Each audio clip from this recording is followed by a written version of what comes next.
And this is the last but not least of the long series of very closely interrelating talks that we've had, and taking up nicely from our last paper by Eleonora Gasparini, we have instead that by Simon Barker and Devi Taelman. Close enough. Close enough, I don't know, yes, right. So Simon is a postdoctoral fellow at the Norwegian Institut in Rome. His research has focused on recycling in the Roman Empire, and his current research is an expansion of that topic into late antiquity, with special focus on spolia use in an empire-wide perspective. He has worked on fieldwork projects at Pompeii, Herculaneum, Rome, and Ostia, and has held positions in Italy, UK, Germany, and France. His research focus has also included the marble trade in Italy. Devi, who's not going to be speaking, but is the co-author of the contribution, has a small dot in 1985. What does that mean? The year of his birth. Oh, right, yes. Was born in 1985, right.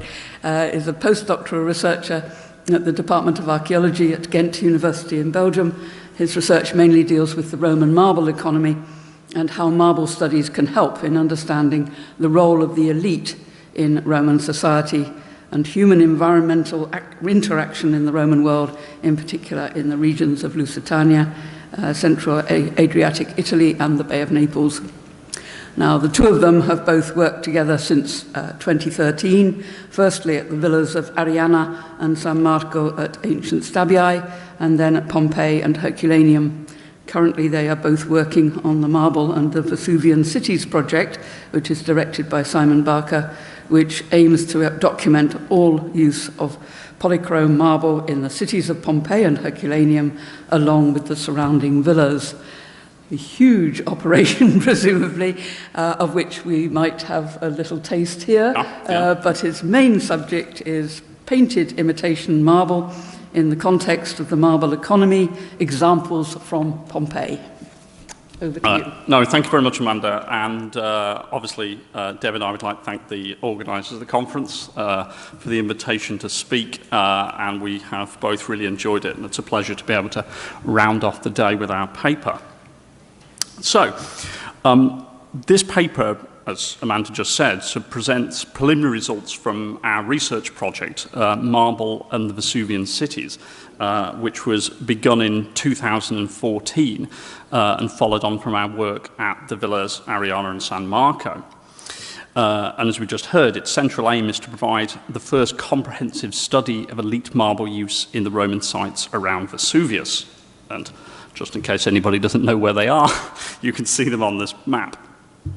The project aims to document completely all instances of both real and imitation polychrome marble use in the houses of this region, which offer a rich source of information due to the state of preservation of these sites. To date, the project has documented 33 sectile pavements and 45 insert pavements, roughly dating from the 1st century BC to the 1st century AD, obviously up to AD 79, from Herculaneum, Oplontis, Pompeii, and Stabia, although not all these pavements are fully processed yet. The overall goal is to understand the position of Vesuvian cities in the wider Mediterranean marble trade. The data obtained from the sites will also be compared with painted marble in order to explore the relationship between the varieties of marble depicted in paint and real marble available on the contemporary market in Pompeii and its immediate environment. The current paper focuses on this aspect of our ongoing research, painted imitation marble in the context of the marble economy at Pompeii. In this paper, we will present a very brief overview of the demand for marble at Pompeii and the surrounding sites, have a little look at the previous approaches to the study of painted imitation marble at Pompeii. 3, present an overview of painted imitation marble at Pompeii and briefly how this changes through the history of the site, looking also at the locations, uses, and the types of varieties represented. Then moving on to how imitation painted marble relates to the use of real marble at Pompeii and the wider Mediterranean marble trade. And here we wish to stress the importance of local context and regional trends in marble use on painted imitation. And finally, 5, we'll briefly present some thoughts on the cost of imitation versus real marble, as well as the social dynamics and implication for the use of painted imitation marble. And in particular, in this project, not necessarily in this paper, we wish to address the cost implications of painting different types of marbles, and then to think about the choices behind the selection of these materials, and ask wider questions about the social prestige of marbles, you know, thinking about what were prestigious marbles, what were less prestigious marbles, and can perhaps painted marble provide us with an answer, and how does this compare to real marble? The demand for real stones during the late Republican period, we're starting with pavements with stone inserts being very common in this period and elsewhere. Much of the stone used in the late Republican period at Pompeii involves white and coloured limestones, yellows, reds, greens, as well as alabaster for inserts and thresholds. And here we see some examples. On the top right is a pavement for the Villa of the Mysteries, and similar kind of pavements to the one seen on the slide can be seen in the House of the Cryptoporticus, the House of the Ananda, and at room 15 of Villa A, for instance. We can also see 2 examples of alabaster thresholds, the most spectacular of which are the ones on the bottom left of this slide. I'm sorry, I'm seeing it in reverse. It's the bottom right for me. The bottom left of this slide, which are from Villa A at Plontus and date to the original second style phase of the villa, circa 60 to 50 BC. And in the original decorative scheme include at least 14 thresholds composed of 1 or more blocks of alabaster, including the most elegantly painted second-style rooms, including Atrium 5, Traculum 14, Oikos 15, and Cubiculum 11. The smaller thresholds are monolithic, but larger openings like that of Triclinium 14, were spanned by several blocks, many of which are in fact over 1 metre in width. In this context, therefore, the villa's solid thresholds of alabaster must have made a spectacular impression when the villa was inaugurated in the mid-1st century BC. And I show another example here from Pompeii, a slightly smaller threshold of polychrome marble with a sort of rhombus pattern motif with 2 small slabs of alabaster either side, probably from, on the right-hand side, Egyptian, on the left-hand side, probably Italian. Moving into the early 1st century, coloured marbles from around the Mediterranean begin to appear in Pompeii at the House of the Ananda. The second style pavement in Atriolo 46, for instance, included Jello Antico, Porta Santa, Alabaster Africano, and Pavonazzetto inserts, but this appears, at least from the surviving evidence, to be exceptional. Increasingly, however, pavements with marble inserts start to include more and more coloured marbles.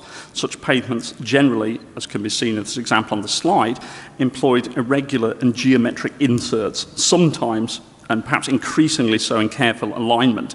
And this, as on the slide, shows a well-known example from the Casa di Champagné from Reggio 8 in Pompeii.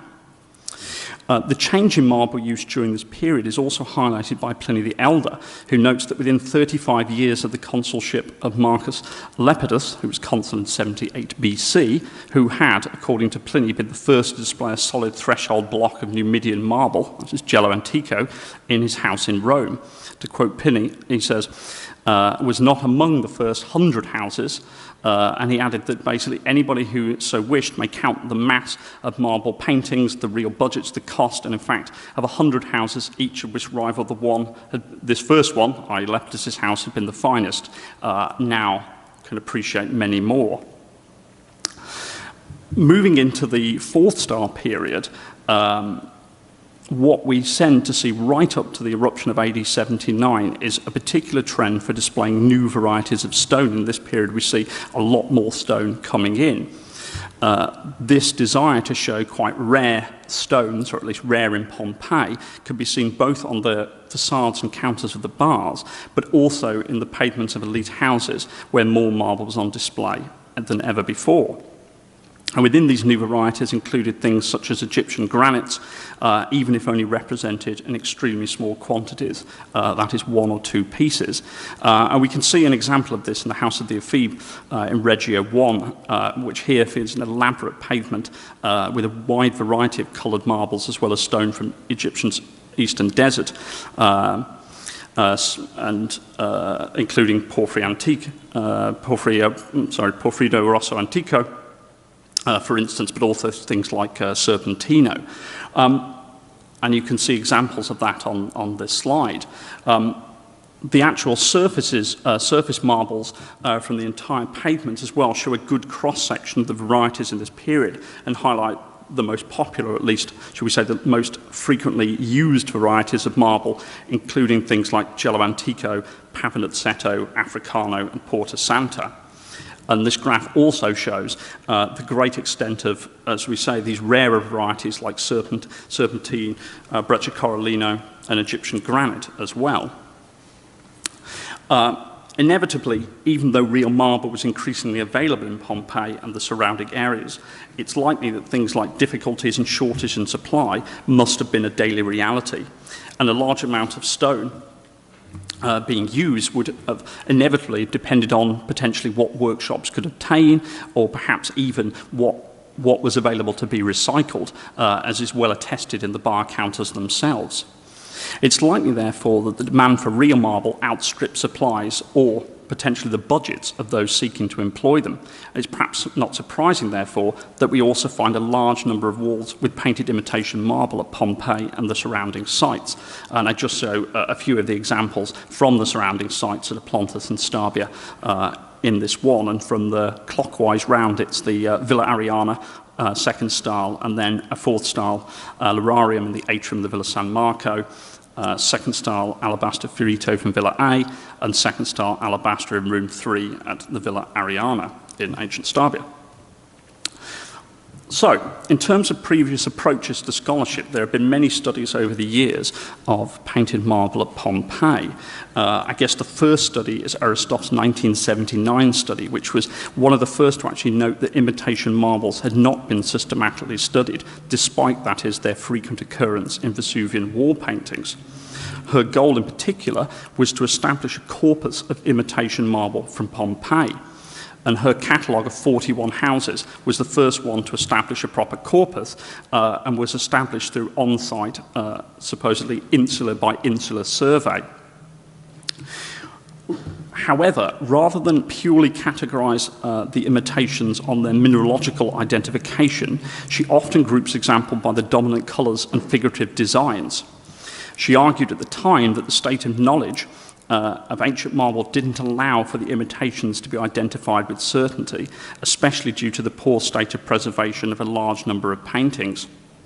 She did, however, note that during the Fourth Style period, the vast majority of imitations were, or seemed to her to be, inspired by real marble, things like Gelo Antico, Africano, Green Porphyry, for example.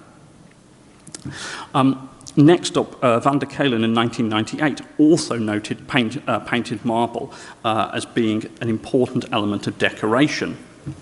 And she argued that the choice was at least related in part in relation to the real marble trade, but also said that certain things were chosen for overall aesthetic decoration considerations.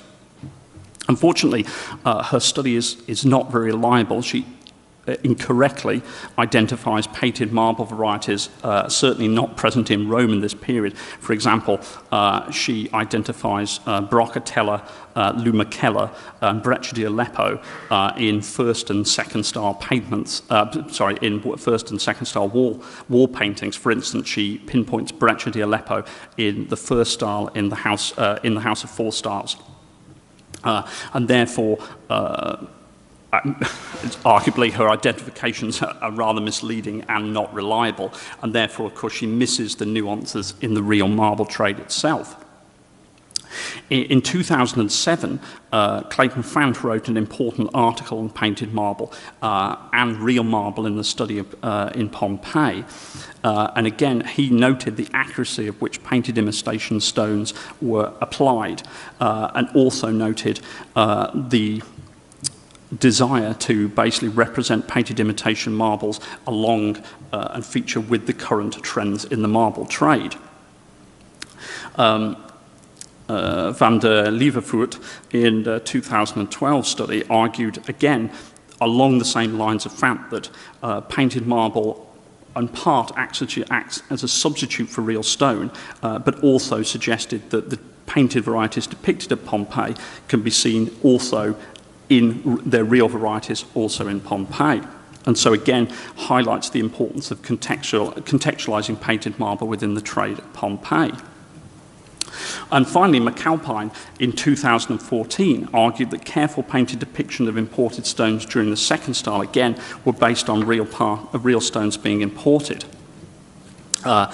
But she is very careful to stress that the idea of painting marble was linked with the sort of anti-luxury sentiments in late Republican literature, and so therefore basically relates the idea of painted marble in the second style as a way to avoid these kind of connotations and to have this luxury, but only as a kind of an imaginary luxury. And then argues for the fourth style that marble painting reappears in this period due to the fact that there a lack of availability of real marble. And finally, my own study, along with Simona Perna, most recently in 2018, carried out a survey of painted alabaster on several sites around the Roman Vesuvian area and highlighted a number of things, such as the accuracy in the reproduction of painted alabaster, probably due to the acquaintance with real varieties being imported into Italy and being displayed in the city itself.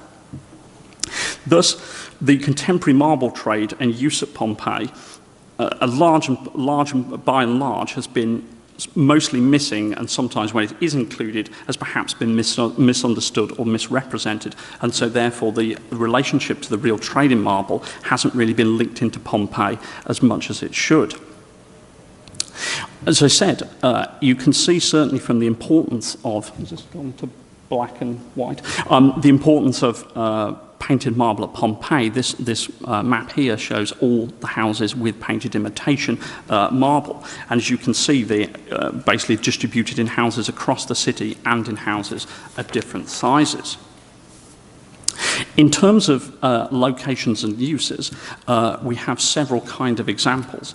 Quite often we find painted marble being used in wall revetment schemes, as we can be seen on the examples in this slide. Some of the most elaborate ones coming from the fourth style period. And here you can see quite a rare example from the House of the Fruit Orchard, Reggio 1 from the second style in the bottom left of the slide, and then possibly some of the most famous ones from Octavius Quartio, the House of the Golden Cupids, and the complex of Julia Felix. We also find the use of painted marble in Luraria being very common, and in fact most of the fourth style, most of all this painting dates to the fourth style period, and is a fact of sort of a very familiar repertoire on these on Lurarium in Pompeii in this period. And here you can see several examples. For example, the house of Ananda has an elaborate shrine in the atrium immediately right upon entering, and has imitation opus sectial decoration on its base in a typical design for the 4th century. Details of the painting are pretty difficult to distinguish, but on the side nearest the entrance, we see a circular panel of red, possibly porphyry, which appears to be set into a square panel of Gelo Antico marble, around which appear 4 triangular panels, and all this is framed in yellow and green.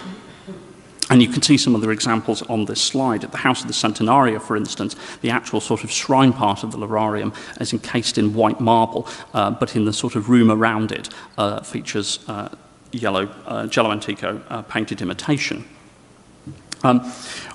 Columns are another very frequent use of imitation marble, and I just say, I guess, some of the most famous examples to Gelo Antico columns from Villa A and plasters from the Villa of the Mysteries, and then some alabaster columns again from Villa A and from the House of the Labyrinth at Pompeii. Other locations include things like Nymphaea.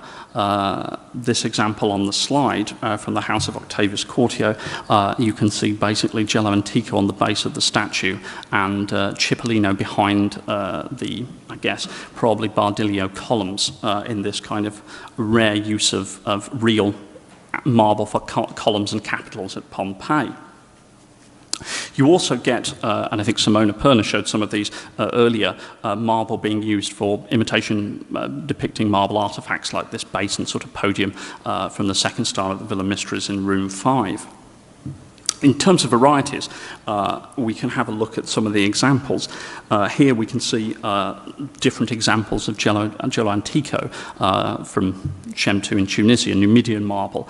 And as you can see here on the slide, some of these are depicted very realistically, as in the case of room 11 at Villa A, which is seen above an example from room 5 at the Villa of the Mistris at Pompeii. For instance, the one at the House of the Ephebus at Pompeii is a little more schematic and a little bit more crazy, shall we say. But generally, we find the sort of tawny yellow-orange ground with red outline inclusions giving a reasonable, accurate rendering of Numidian marble. Other ones represented as sort of typical favoured imperial marble, shall we say, and I show some examples here again from the house of Octavius Quartio at Pompeii, datable to the 4th star period, and you can see here a very accurate rendering of Africano, Pavonazzetto and Cipollino. In terms of alabaster, we have quite a lot of different varieties represented, and this slide is taken from the work that I did with Simona Perna and shows the great variety of different types of alabaster actually on display at Pompeii. And in fact, a total of 22 houses at Pompeii, including the Villa of the Mistris, Villa A and Villa Ariana, actually show examples of painted imitation. And what we see are fairly faithful imitations of the most popular Egyptian and non-Egyptian alabasters, including Alabaster Listato, Fiorito, and Cottonino. And you can see this sort of thing. The alabaster columns at Villa A, for instance, feature the typical closed, rounded, wavy forms or irregular oval shapes imitating the appearance of real alabaster. However, as Simona and I pointed out, the natural hues and patterns of the stone are exaggerated through the addition of extra colours, such as purple, bright red and blue, which obviously do not pertain to the real stone. In addition to the sort of wider distribution of painted onyx in the 2nd style, we also find non-Egyptian Fiorito alabaster, real Fiorito and Bandi varieties, including those from ancient Hierapolis in Asia Minor being represented. Not common, but I show some examples here from the Villa of Mistris room 5 and again from Villa A at Plontis. We also find imitation granites from Egypt's eastern desert, and this shows 2 examples here from the House of the Golden Cupids. And here you can see panels imitating porphyry, which show the delicate spatter of tiny white painted speckles meant to imitate the crystals of feldspar that are found in real porphyry from Mons Porphyritis in the Egyptian desert. In the same room, in the same scheme, we actually see a sort of representation of the black and white diorite, the Granito Bianco e Nero, also from Egypt's Eastern Desert, which the quarries were opened up in the Tiberian period. And I think it's important to stress here that the fact that Egyptian granites are imitated in paint at Pompeii, as Clayton Fant has been quick to point out, shows that the painting workshops of the 4th style were certainly working to keep up to date with the trends in Rome, as well as those in Pompeii. Both of these marbles, both porphyry and Granito Bianco Nero, can be found in Pompeii itself. In terms of periods, we find Pompeii in all the 4 styles of painting at Pompeii, the 1st, 2nd, 3rd and 4th, although it's worth noting that we only actually have 1 example for the 3rd style, and so it almost completely disappears in this period. The slide shows houses with 1st style painted imitation, and for some reason, unfortunately, it's gone. It's all black and white. It should be highlighted in 2 different colours to show you which ones are houses just with 1st style painting, which ones have marble and alabaster. So I'm afraid you won't see that, so you'll have to take my word for it that I can't remember the number that has marbling or painted imitation marble compared to the overall number of houses with first style painting. And we can, since we don't have that, I just show a very good one, probably the most famous example of painted marbling and imitation alabaster from the House of the Faun at Pompeii here. And it was worth stressing in this period that what we find, the only marble that we find represented with kind of realism is in fact alabaster, and you can see that the middle of the two pictures on the left side of this slide. The others tend to be sort of very fantasy breccias, undoubtedly sort of representing foreign stones, but certainly representing no actual real stones. Unfortunately, as well, it's very difficult as well with the survival of the first style period in painting. So many of the paintings are now faded that it's very difficult, even in the case of alabaster, to pick out specific examples and to try to specifically identify them. And while lots of these examples, including alabaster, can be seen to be alabaster, it's then very difficult to pick out potentially which variety might be represented. And as you can see from the description on this slide, so many of the marble patterns are things like dark swirls on a black ground, or pale yellow-green, yellow and pink curved stripes, and things of that nature, large dark yellow erecture, bluish brush-like shapes and things of this nature. In the second style, again, we find a large number of houses with painted imitation marble. And in this period, we certainly get more realistic rendering of marble, particularly alabaster and giallo antico. And you can see the examples of the houses here marked that feature second style painted imitation marble. And this slide shows several of the examples, some of which we've already seen, such as room 11 at Villa A, which shows imitation alabaster fiorito and alabaster columns as well, and the little sort of band blocks of giallo antico. Again, it's quite a tricky period. We certainly have lots of different types of alabaster being represented in giallo antico, but we find breccias which are perhaps unidentifiable in this period that might be things like Porta Santa, and people have argued they might be Breccia Corallina. Porta Santa is perhaps more believable in the fact that this marble actually appears at Pompeii.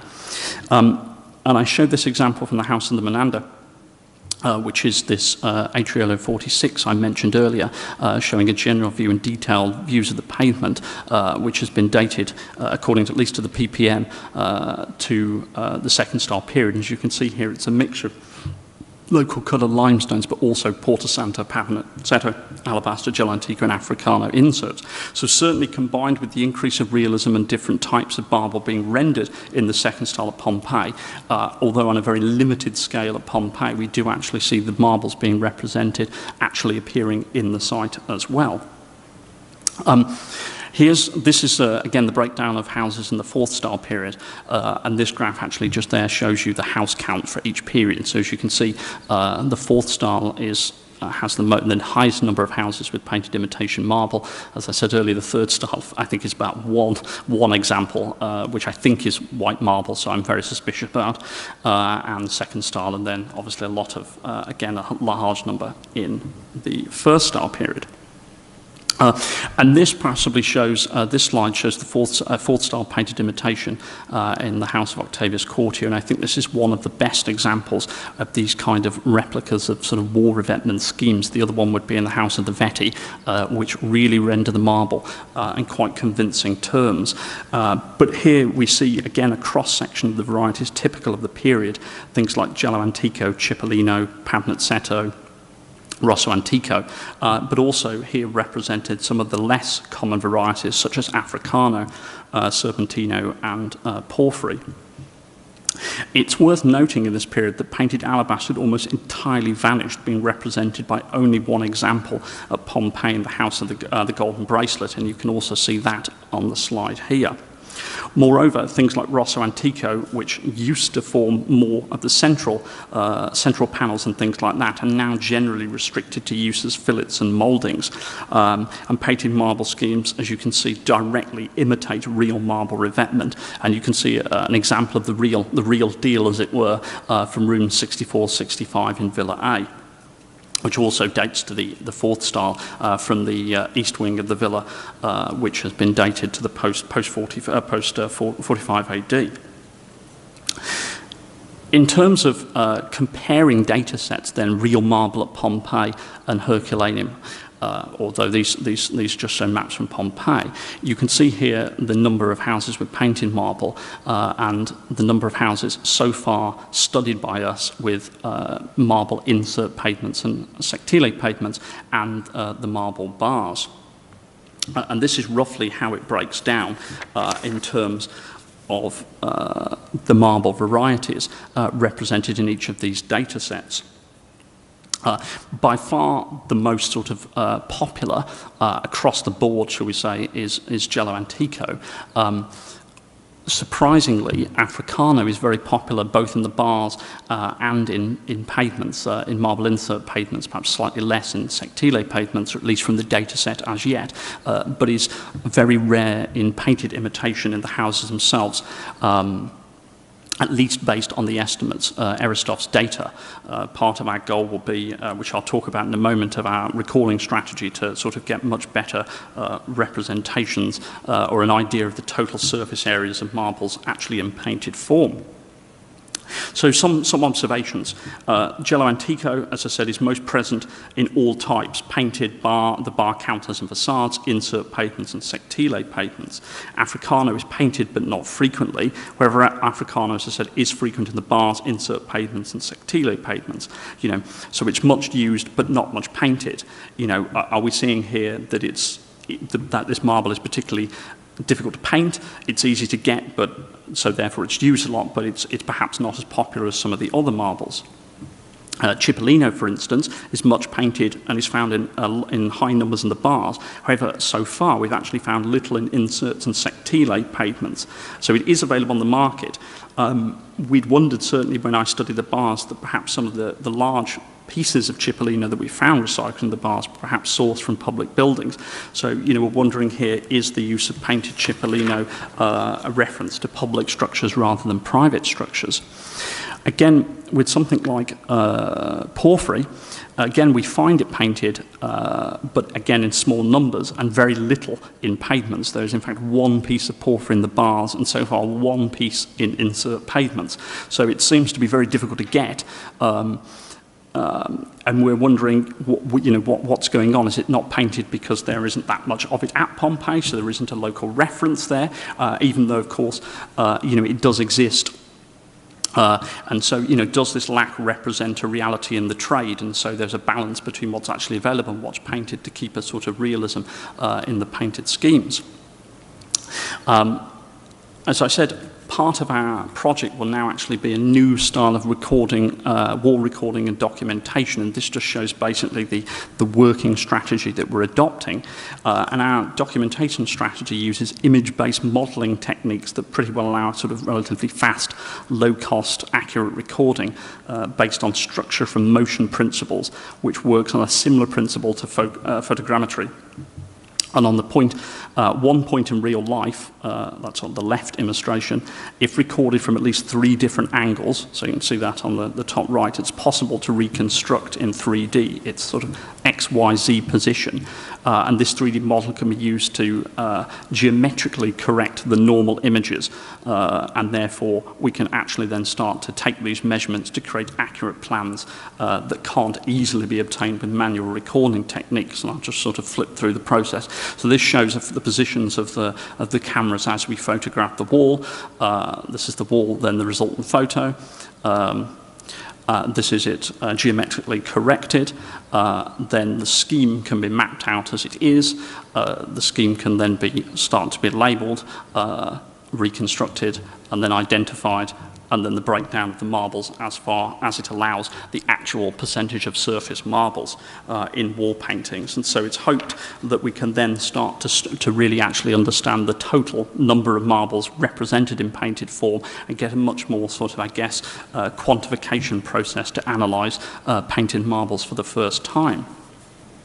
As I said earlier in the presentation, I think it's important to stress the local context and site-specific marble use. So I guess sort of not just potentially the rendering of local marbles in painted imitation, but also thinking about the local context as well as perhaps the international stage of painted marble. And I just show a few recent examples. For instance, this one, this Granito Verde Erebeta from, which is an Egyptian stone, but a local example, local imitation variety, if we want to use that word, now known from the Ruhr Valley. And you can see here, this is a local stone that's used in and around the area of Trier, mainly for veneer for walls and floors, but also for small sculptures and capitals. And here we can see very incredibly highly realistic wall paintings imitating this stone. And the presence of the stone in painting points to the importance of understanding, I think, painting in marbles in their local and regional context. And you can see just how realistically this marble has actually been rendered in painted form. We can look at further sites to illustrate this point. For instance, Aphrodisias. We can see here an example.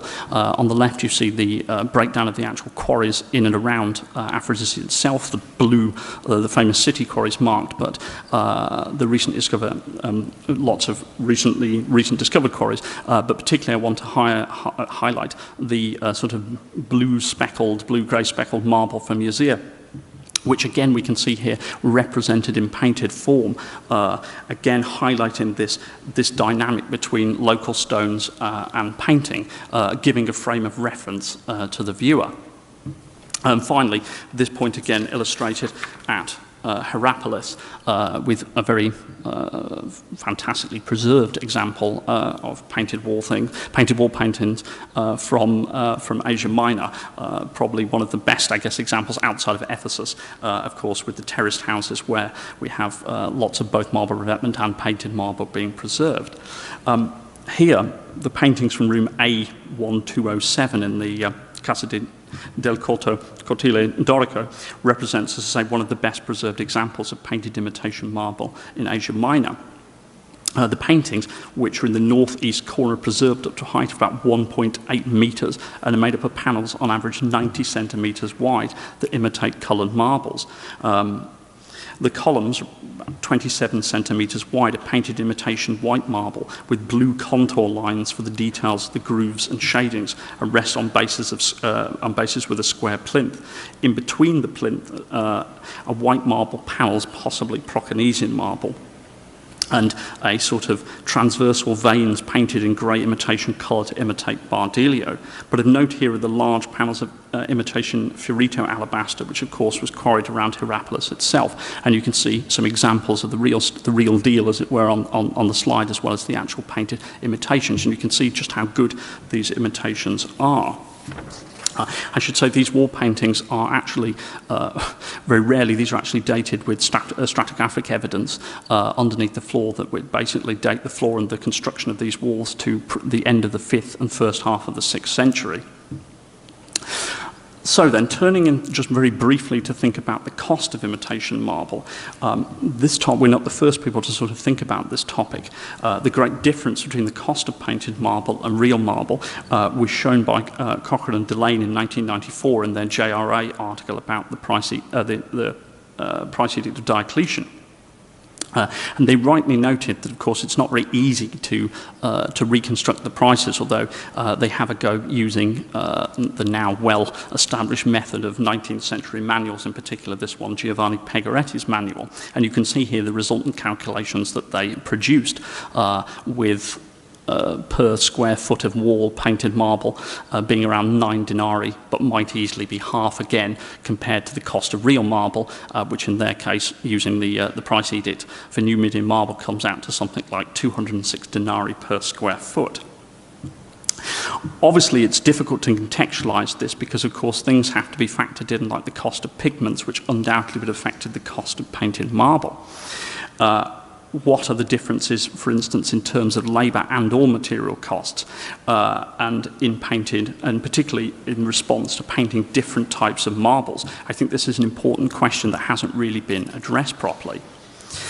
this is important in terms of thinking about the cost difference. For instance, if the cost difference is very small between painting different types of marbles, then we need to look particularly to fashion trends and tastes driving the force behind painted marble.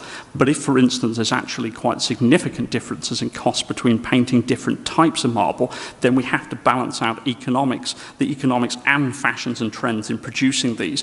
For instance, Africana might, as we saw, might be more popular, but if it costs more to actually render and paint it, therefore, even though it is popular, it is not actually painted. And here, not that I want to put too much emphasis on it, but we can tentatively think about these kind of questions again with relation to the sort of architectural manuals and price books. And I just show here one which records the sort of costs per square yard for types of imitation marble. And the point about here to emphasize really is the difference in cost. So a vein marble including white ground, for instance, compared to a sort of oriental or verde antico, the cost difference is about 3 times. So considering whole walls, there does seem to be perhaps a difference in representing different types of marble in painted form. As I said also, we want to think about the kind of social prestige of marbles. And this is something, again, Corcoran and Delane pointed out, to quote, whenever it is possible to establish a hierarchy of decoration, the most lavish use of real marble veneer is normally to be found in the largest, most architecturally elaborate and most topographically important rooms, with imitations taking second place. But, of course, while real marble veneer is more highly prized of the two, the fact that marbles are imitated, of course, is a reference directly to that more precious form of decoration. And here we see, some of the attempts, one of the, I guess now, maybe famous, infamous, depending on how you want to describe it, the fanciness index created by Clayton Fant in 2009 as a way to try and explain the different rarenesses or the fanciness marbles used in the Pompeian area.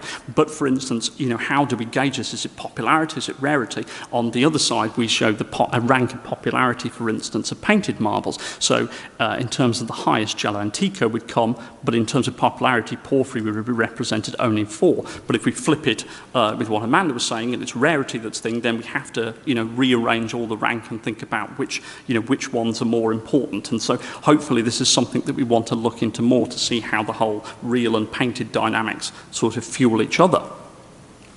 And just before concluding, I just want to finish with a few examples of real and painted imitation in the same context. This shows one of the very rare examples of this actually from Pompeii. Generally, we don't find real and painted imitation marble in the same room. We do find them in the same house, but not necessarily in the same room. And this shows an example from the house of Sallust, and you see a general view of that room going into it.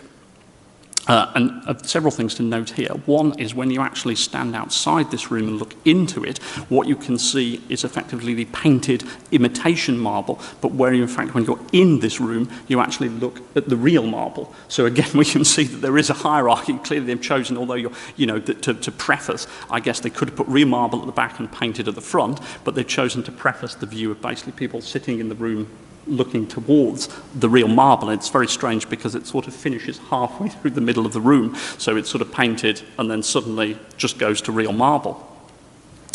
So in certain circumstances, Pompeii, direct comparisons of necessarily having real and painted, we don't find so much of it, which is in contrast, for instance, to somewhere like in Ephesus, where we can look at the terraced houses, this one in House 6, where you can actually see here painted and real immediately next to each other, and not only that, the same marbles actually being represented, white marbles and Cipollino, for instance, with real and painted, continuing the scheme in the same context. So then, to sum up, our initial sort of concluding remarks are these. The use and choice of specific varieties of painted imitation marble, we think, does relate closely to the wider currents in the marble trade. I think this is supported by an increased realism in the depictions of marble during the Fourth Star period, which undoubtedly related to the fact that new stones were increasingly coming into Pompeii during this period.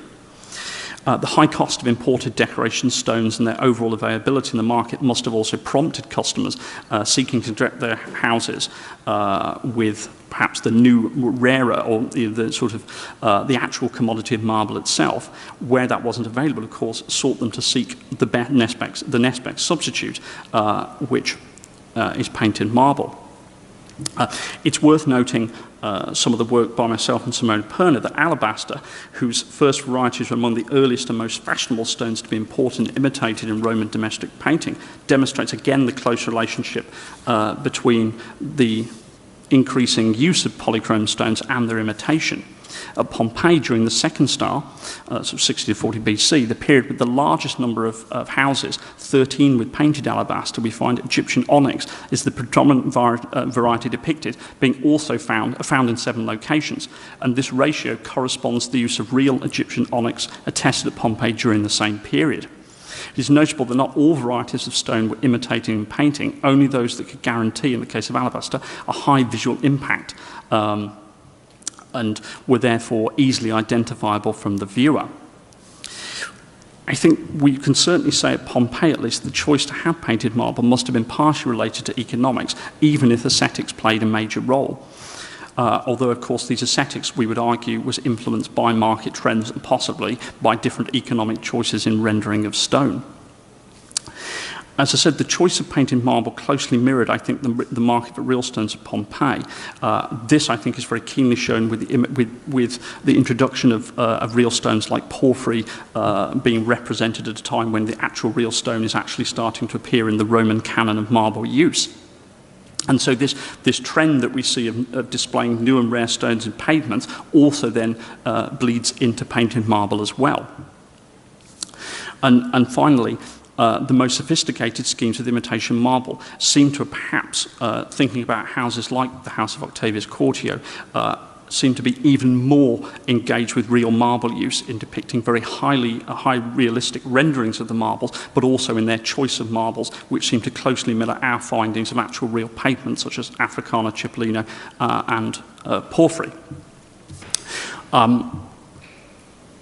And that's where I'll leave it. No, thank you very much.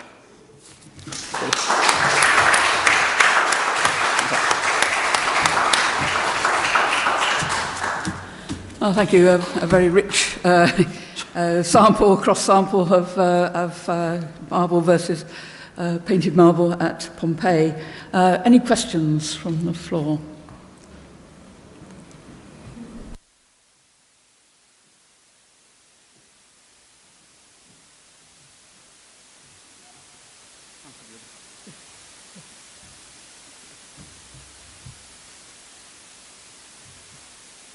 Delivered it so fast that nobody could actually follow the detail, as it were. But I know it raised a lot of questions in my mind about whether the words we use to describe what is being done, and particularly imitation is fine as a description of what is happening, also reproduction, substitution for, replacement for, then we have the question of availability versus cost. And I would say that one of the major factors which we find very difficult to assess, of course, is how many big blocks of these coloured stones were available outside the immediate highest levels of patronage in Rome, and they might be able to use them in their country properties as well. But for anybody else to actually get hold of big pieces, there's a lot of small pieces, and if you just quantify marble, of course, with no value to it, I mean no size value, cubic meterage, then it's very easy to make the two patterns match. But in fact, I was just thinking Bianco Nero granite, on the size that was painted, would be presumably unobtainable in Pompeii. You might have small pieces that you put in the floor or put on your bar counter or your tabletop, but it's not really likely that they're going to have access to blocks large enough to veneer an entire wall. No, absolutely, yeah. I mean, I think that's the sort of thing. I think that what it certainly does is it allows you, for our mind, a frame of reference to the real trade, but then, of course, allows you to go beyond what is actually available. I mean, I don't know. Bianca Nera, I think there's the piece in the House of the VII and another one in the House of the Small Fountain. The one in the House of the Small Fountain is perhaps, that's quite a big bit, not that big. But that's by far the largest piece of it. That's actually what we're trying to do with this project, quantifying the surfaces of the sectile pavement. You probably find that you've got half a floor or something compared with one of the big interiors on the Palatine or something, that just the sheer quantity of marble that was being used. And that also impacts on the question of where the marble in Pompeii is coming from, and that most of it appears, particularly like the House of the VII triclinium floor, most of that seems to be recycled from other opus sectile floors. So there's a second-hand marble market, which is actually represented in real marble, and then the painted one is the aspirational marble. This is the marble that you wish you had, and there is no way you're going to get it, and nobody is going to think less of you for having it painted on your walls instead of having it in real life. Yeah, that's something that certainly I've wondered about with potentially some of the sort of social dynamics of painting this sort of stuff, because we do see painted porphyry, but it tends to be in quite big, luxurious houses. And I wondered if there was, to what degree, like in terms of, could anybody, because, in terms of the costs, I'm just thinking, like, if porphyry is, so really highly priced, why don't we see more of it painted?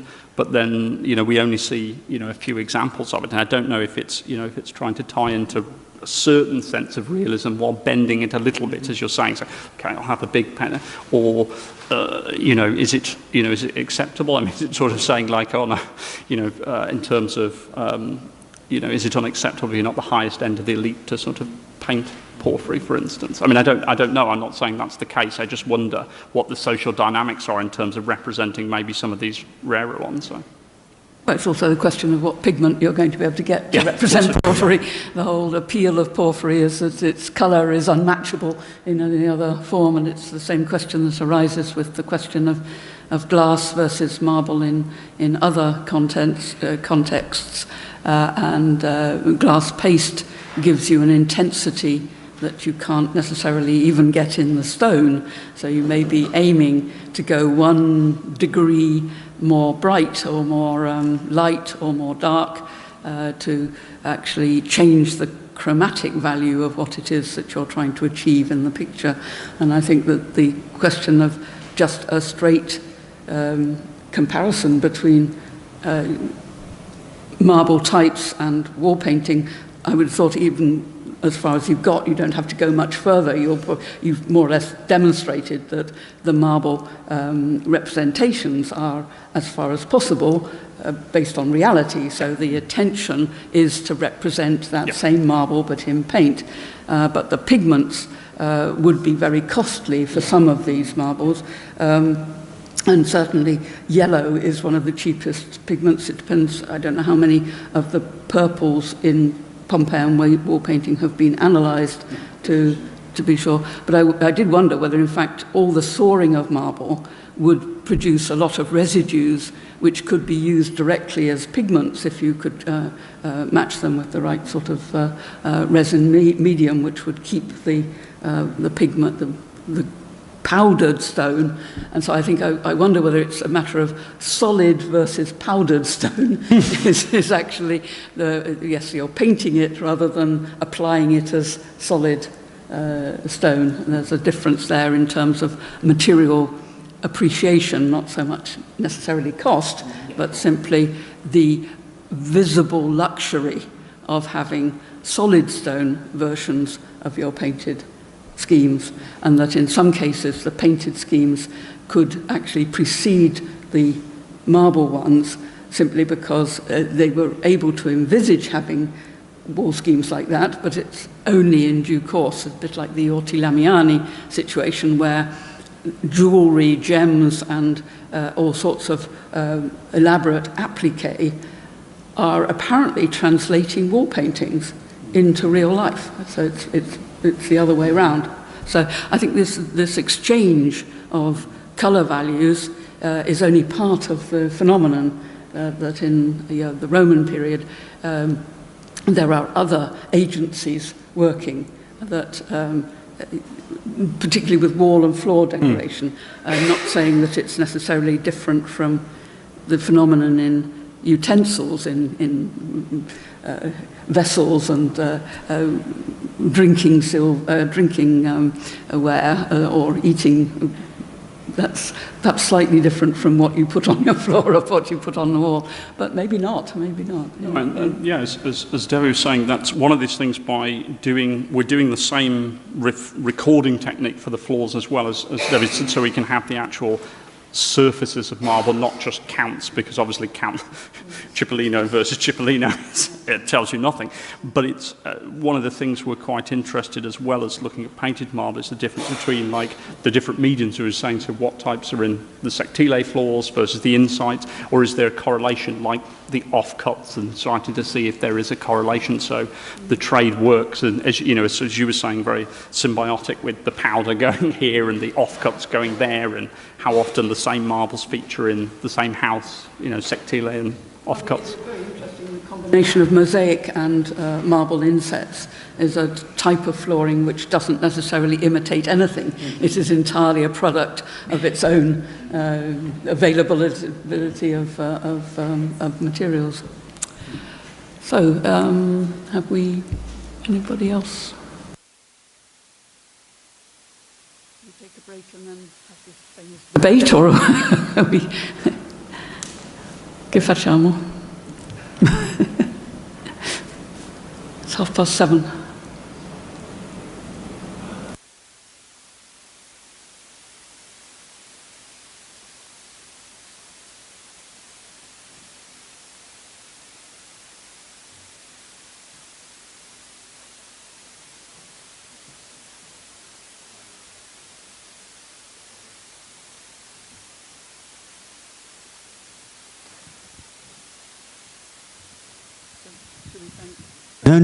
No, please remain there. It's nice to say a last word from the end of the hall.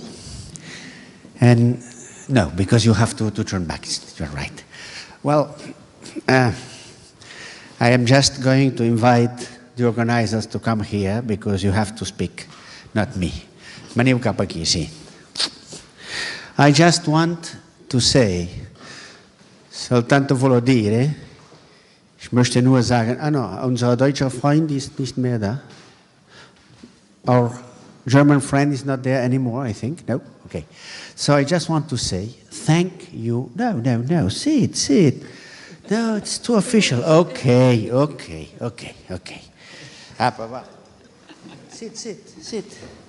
Veniu, doncs seiem tots i ja està.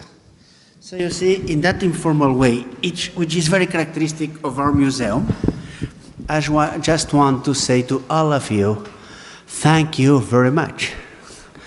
Look, this is a nice place to be and to discuss. Many things happen. We imported the city inside the museum, which is much more interesting than exporting the museum towards the city, what we do also. And in a kind of city life inside, I come back, many people came, many people went away. We had many visitors who were not specialists in the field. But since it was an open meeting, some of them came. Nice. Price is the same. Costs are the same, so why not to be open to the citizens? So thank you very much for coming. Tante grazie per essere tutti venuti qui, fare questo bello convegno. Adesso abbiamo ancora molto lavoro, lo dicono loro, si deve fare il libro e tutti quanti. I gràcies a tots, que ja ho he dit 3 vegades, per tant ja m'heu sentit. Y gracias a todos, porque desde luego Zaragoza en pleno ha venido y está muy bien. Ahora con el AVE es que está más cerca Zaragoza, no, tú no, pero ahora con el AVE está más cerca Zaragoza que Girona, que es mi pueblo, porque con el AVE tenemos que ir al Quinto Cuerno a buscarlo para que te deje de otra parte, debajo de todo de Girona. La Lidia también es de Girona y también lo sabe. O sea que nada, cierre informal de 2 días de trabajo para mí importantísimos. Lo que he podido oír, que no ha sido todo lo que hubiera querido, ni lo que la organización y ustedes merecían, me hace decir lo que ya dije al principio. Hay que seguir. Y, Emily, antes decíamos que, verás, vamos a coger una vitrina y abajo, en la parte alto imperial de Barker, ¿no?, vamos a poner Work in Progress y vamos a poner todos nuestros materiales vítreos con un poco de explicación y 4 imágenes. Work in Progress. Porque si no va a parecer que los arqueólogos forman parte del objeto estudiado y en cambio son gente viva que trabaja, piensa y construye relato. Esta es una cosa que yo propongo en público porque así no podrá decir que no se la he dicho, porque creo que vale la pena. Y vale la pena por lo que yo intenté humildemente decir el primer día, que entre cristales y materias nobles va mucho de aquello que se considera importante y bello y se difunde hasta ciertos límites al conjunto de la sociedad. Y yo no tengo nada más que decir, y aquí están los auténticos organizadores que cierran el acto. Espera, enfoqué, Joan.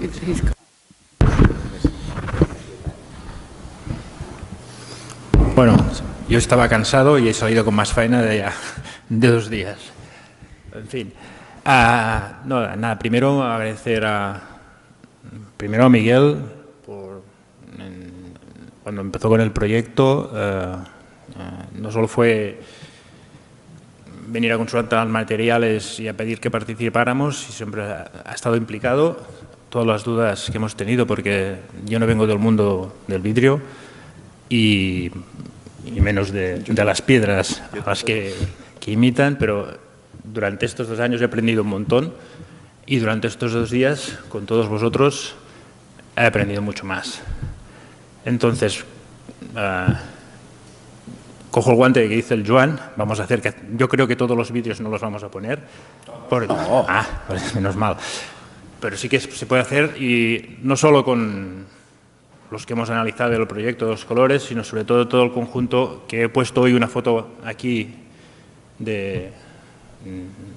porque se vea la importancia a partir de la excavación esta de la necrópolis de Drasanas, que tenemos un conjunto de vidrios que, además de explicar los vidrios, explican el tema de mundo funerario, de incineración, que hasta ahora en Barcelona se sabía que había, pero no estaba bien documentado a nivel físico. Y en cuanto al proyecto, la ilusión es completar la publicación, que Miguel yo creo que puede hablarnos, a ver qué calendario, qué ideas hay para intentar publicarla. Y sobre todo es esto. Muchas gracias por la asistencia estos 2 días de los ponentes, a todo el mundo, porque realmente para mí ha sido muy provechoso. Miguel. Bueno, el proyecto termina cuando debería empezar, pero la vida es así. Yo solamente quiero dar las gracias a todos, al MUBA, porque creo que apostó por el proyecto, lo mismo que el Museo de Zaragoza o el Museo Nacional de Arte Romano de Mérida. Y cuando pensábamos organizar las jornadas, el MUBA dio un paso al frente y dijo: aquí estoy yo, y se hacen en Barcelona. Y la verdad, el sitio es espléndido. Por lo tanto, solamente necesitábamos 2 cosas más. Una es tener algo que aportar, pero sobre todo tener un grupo humano creo que, que aportase algo. Y yo solamente tengo que dar las gracias a los que se han ido, pero ya que están aquí, a los que han participado, a Emili, que en serio que es un espléndido compañero, a Juan y a Esperanza, porque han hecho un trabajo encomiable siempre. Grazie Fabrizio, grazie Eleonora, thanks Amanda, Simona, grazie, thanks Mix, thanks Devi, thanks Simon for your work. Grazie per il vostro lavoro. Gracias también a ti, Ana, que estés ahí. Y solamente quiero deciros que estamos pensando ya en la publicación y the deadline is Tomorrow. Tomorrow morning. No, deadline is for the manuscript. It's the 28th of February. 28th of February, 28 de febrero, 28 February. Right, it's not a leap year. No? 29, the 29th, he said. 28. Joking. I'm joking. She's joking. Let's put it on the 29th of February 2019. 28. No? 2019, by sure. 29th, yes, a perfect deadline. 28. 28. The last date of February. Bueno. Yes. Oh. Nada más. Gracias a todos. Thank you. Grazie y nada más. Good night and good luck.